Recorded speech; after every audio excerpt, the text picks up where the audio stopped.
आज 76 साल से ऊपर हो गए हैं। तो देश तो आज़ाद हो गया 1947 में। तो कानून अंग्रेजों की जो बुक थी वो चली आ रही थी। सच पूछो तो पहले दंड का प्रावधान था, अब न्याय का है। पहले तो सीधा दंड, अब दंड नहीं न्याय। यानी जब न्याय होगा तो दोषी होगा तो उसको तो जो दोषी होगा तो उसको जो भी है सजा वो मिलेगी, और दोषी नहीं है तो उसको कई वर्षों तक ये चली आ रही थी परिपाटी, और बहुत लंबा खींच रहा था। जो भी है किसी को न्याय मिलने में कई वर्ष लग जाते थे।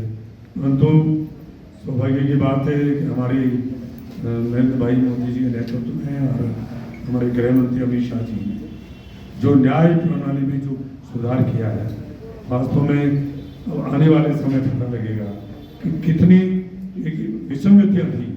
उन सब विसंगतियों को दूर करने के बहुत भरसक कोशिश करी है। सब कहीं तो जेल में चले गए, बाकी जो बड़ी मसले हैं वो भी अंदर जाने वाली है। जो खुद मैं कह रहा हूँ खुद दोषी और दूसरों को दोष करार देने की कोशिश करते हैं। 19 दफा 5 साल में राजस्थान के नौजवानों का भविष्य अंधकार में कर दिया, और फिर आज वो रेल रोको अभियान चला रहे हैं, वो कर रहे हैं, क्या क्या कर रहे हैं समझ में नहीं आता। तो उनको देखना चाहिए, गिरबन में जानना चाहिए कि हमारे समय में आखिर क्या हुआ। और मैं कह सकता हूँ कि कल राज्यसभा के अंदर हमारे देश के प्रधानमंत्री मोदी जी ने स्पष्ट कहा कि जितने भी ये चाहे नीट की परीक्षा हो, चाहे कोई भी परीक्षा हो, युवाओं के साथ जो खिलवाड़ हो रहा है वो कोई कीमत पे होने नहीं जाएगा, और कड़ी से कड़ी सजा मिलेगी। और कानून में ऐसा प्रावधान कर रहे हैं ताकि किसी की भी हिम्मत नहीं देश में कि बच्चों के साथ भविष्य के साथ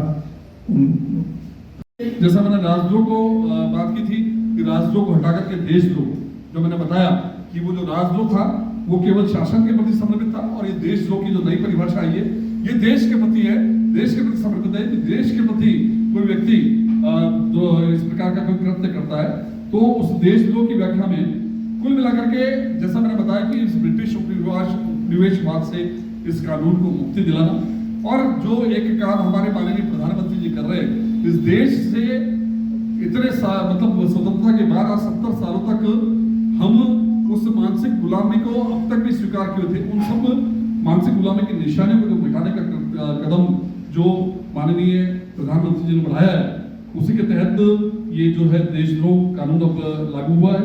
राजद्रोह को हमने बिल्कुल जड़ से समाप्त किया है, और भारत की संप्रभुता और अखंडता के खिलाफ कार्य करने पर 7 साल या आजीवन कारावास जैसी एक बड़ी सजा इस देशद्रोह के अंदर की गई है।